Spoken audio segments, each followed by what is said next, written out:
Department of Agriculture nagbabala sa food supply risk. Tumaas ang production cost dahil sa fuel at El Nino. Kaya naman mga taong bayan mainit ang mga ulo.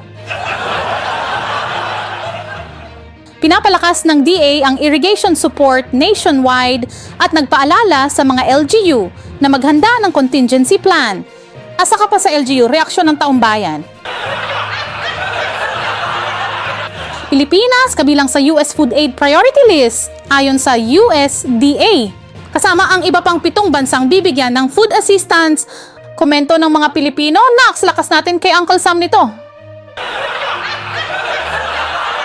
Nag-coordinate na ang DA at DFA para sa logistics. Sana lang, wag local courier, reaction ng mga critics. At yan ang mga balitang umikot ngayong linggo mula init ng klima hanggang init ng ulo. Parang teleseryeng tuloy ang episodes nito. Ako si Casa Contis, magandang gabi at ingat Pilipinas. Mag-recharge bago sumabak sa panibagong sitwasyon. Dahil mga problema na ngayon, di mo alam kung may solusyon.